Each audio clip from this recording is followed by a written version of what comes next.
కంచా గచ్చిబౌలినటువంటి హెచ్సియులో కొద్ది రోజులుగా జరుగుతున్నటువంటి వ్యవహారం అంతా కూడా ఇప్పుడు సుప్రీంకోర్టుకు చేరింది. సుప్రీంకోర్టు ఈ అంశంలో కొన్ని ఆర్డర్స్ కూడా ఇచ్చింది. ఇవాళ ఏదైతే ఎమ్మెల్యేల ఫిరాయింపుకు సంబంధించి కేసు విచారణ జరుగుతున్నదో బెంచ్ జస్టిస్ గవాయ్ బెంచ్ మీదకి ఈ అంశం చేరింది. ఆ ఎమ్మెల్యేల ఫిరాయింపు కేసు విచారణ ముగిసిన వెంటనే ఒక న్యాయవాది ఈ అంశాన్ని కోర్టు దృష్టికి తీసుకెళ్లిరు. పత్రికల్లో వస్తున్నటువంటి వార్తలు, మీడియాలో వస్తున్నటువంటి వార్తలన్నిటినీ కూడా ఆయన కోర్టు దృష్టికి తీసుకెళ్లి వివరించారు.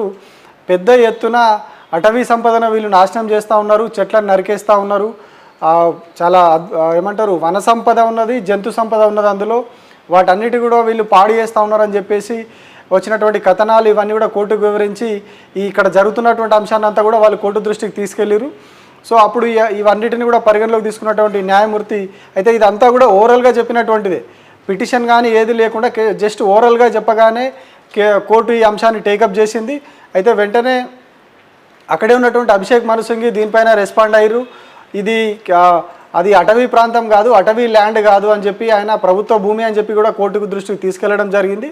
అయితే ఇవన్నీ కూడా పరిగణలోకి తీసుకొని ఆ పత్రికా కథనాలు, మీడియా కథనాలు అన్నీ కూడా పరిశీలించిన కోర్టు వెంటనే రాష్ట్ర ప్రభుత్వానికి రాష్ట్రంలో ఉన్న హైకోర్టు కూడా ఆర్డర్స్ ఇచ్చింది. ఏదైతే హైకోర్టుకు రిజిస్ట్రార్ ఉంటారో ఆ రిజిస్ట్రార్ స్వయంగా వెళ్ళి హెచ్సియులోకి వెళ్ళి అక్కడ జరుగుతున్నటువంటి ఆ చెట్ల నరికివేత కావచ్చు, అసలు అక్కడ ఏం జరుగుతుంది హెచ్సియులో అనే అంశం మీద పూర్తి స్థాయిలో ఒక రిపోర్ట్ తయారు చేసి మధ్యాహ్నం 3:30 లోపు తమకు అందించాలని చెప్పి జస్టిస్ గవాయ్ ఆదేశించారు. 3:30 లోపు స్వయంగా ఎవరైతే రిజిస్ట్రార్ ఉన్నారో ఆ రిజిస్ట్రారు హెచ్సియుకు వెళ్ళి వీళ్ళకి రిపోర్ట్ అందించాలి, సుప్రీంకోర్టుకు సమాచారం ఇవ్వాలి మళ్ళీ అక్కడ ఏం జరుగుతుంది ఏంటనేది. సో కేవలం రిజిస్ట్రార్కే కాదు, రాష్ట్ర ప్రభుత్వ ప్రధాన కార్యదర్శికి కూడా సుప్రీంకోర్టు ఆర్డర్స్ ఇచ్చింది.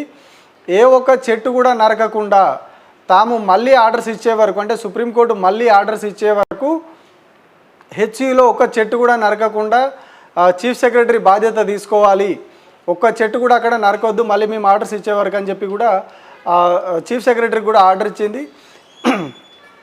3:45కి అంటే 3:30 లోపు వీళ్ళు రిపోర్ట్ అందిస్తే 3:45కి ఇష్యూని మళ్ళీ టేకప్ చేస్తాము, అక్కడ ఉన్నటువంటి వాస్తవ పరిస్థితి ఏంటిదో ఆ రిపోర్ట్ ద్వారా వస్తుంది కాబట్టి అది వచ్చిన తర్వాత దీని మీద మేము రెస్పాండ్ అవుతాము, 3:45కి వాదనలు వింటామని చెప్పి ఇవాళే కేసును టేకప్ చేసింది కోర్టు. ఇవాళ సాయంత్రం 3:45కి దీని మీద వాదనలు విని సుప్రీంకోర్టు ఆర్డర్స్ ఇవ్వనుంది. సో అప్పటి వరకు కూడా ఏ ఒక్క చెట్టు కూడా నరకొద్దని ఇటు చీఫ్ సెక్రటరీకి అట్లు హైకోర్టు రిజిస్ట్రార్కి కూడా ఆర్డర్స్ ఇచ్చింది. సో ఇంకొక వైపు ఇవాళ హైకోర్టులో కూడా ఈ అంశం విచారణకు రానుంది. నిన్న వాదనలు విన్న కోర్టు మళ్ళీ ఇవాళ 2:30కి వాదనలు స్టార్ట్ అయితే అందులో వాదనలు వింటుంది. ఇవాళ హైకోర్టు కూడా దాని మీద ఆర్డర్స్ ఇచ్చే అవకాశం ఉంది. అయితే నిన్న మధ్యాహ్నం 3 ఆ తర్వాత హైకోర్టు దీని మీద ఆర్డర్స్ ఇచ్చింది. ఎక్కడ కూడా చెట్లు నరకొద్దు, అక్కడ ఎట్లాంటి పనులు కూడా చేయొద్దు అని చెప్పి హైకోర్టు ఆర్డర్స్ ఇచ్చింది. బట్ ఎక్కడ కూడా పనులు ఆగలేదు. నిన్న కోర్టు ఆర్డర్స్ వచ్చినప్పటి నుంచి స్టిల్ ఇవాళ ఉదయం వరకు కూడా అక్కడ పనులు కొనసాగుతూనే ఉన్నాయి. దానికి సంబంధించినటువంటి ప్రతి వీడియో గూగుల్ లొకేషన్ మ్యాప్తో సహా అక్కడ ఉన్నటువంటి ఆ లొకేషన్తో సహా వీళ్ళు విద్యార్థులన్నీ కూడా వీడియోలు, ఫోటోలు తీసి సోషల్ మీడియాలో పెడతా ఉన్నారు, మీడియాకి పంపిస్తూ ఉన్నారు. అంటే హైకోర్టు ఆదేశాలు ఇచ్చినా కూడా చెట్లు నరకొద్దు అని చెప్పి అక్కడ ఏ పనులు చేయొద్దు అని హైకోర్టు చెప్పినా కూడా నిన్న సాయంత్రం కావచ్చు, రాత్రి కావచ్చు, ఇవాళ ఉదయం కావచ్చు చెట్లు నరుకుతానే ఉన్నారు. అక్కడ నుంచి తరలింపు జరుగుతూనే ఉన్నది, లెవెలింగ్ పనులు జరుగుతూనే ఉన్నాయి. ఇవన్నీ కూడా స్టూడెంట్స్ ఆ వీడియోలన్నీ కూడా బయట పెట్టారు. సో ఈ నేపథ్యంలో అసలు ఇటు సుప్రీంకోర్టులో కావచ్చు, ఇటు హైకోర్టులో కావచ్చు ఎట్లాంటి ఆర్డర్స్ రాబోతూ ఉన్నాయి, రాష్ట్ర ప్రభుత్వానికి ఎట్లాంటి డైరెక్షన్ ఇటు సుప్రీంకోర్టు కావచ్చు, అటు హైకోర్టు కావచ్చు ఇవ్వబోతూ ఉన్నాయి అనేది ఇంట్రెస్టింగ్గా మారింది. ఎందుకంటే అది ప్రభుత్వ భూమే కావచ్చు, కానీ అక్కడ చాలా అరుదైన జంతువులు ఉన్నాయి, చాలా చెట్లు ఉన్నాయి.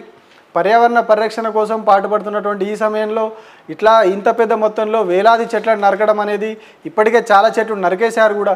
సో ఇవన్నిటిని పరిగణలోకి తీసుకొని కోర్టు ఎట్లా రియాక్ట్ అవుతుంది, ఎందుకంటే ఆల్ ఆఫ్ సడన్ టేకప్ చేసింది సుప్రీంకోర్టు ఈ కేసుని. జస్ట్ ఓవరాల్గా సబ్మిషన్ చేయగానే ఇవాళ మేము ఈ కేసును టేకప్ చేస్తాము, మాకు ఇప్పటికిప్పుడు రిపోర్ట్ రావాలని చెప్పింది.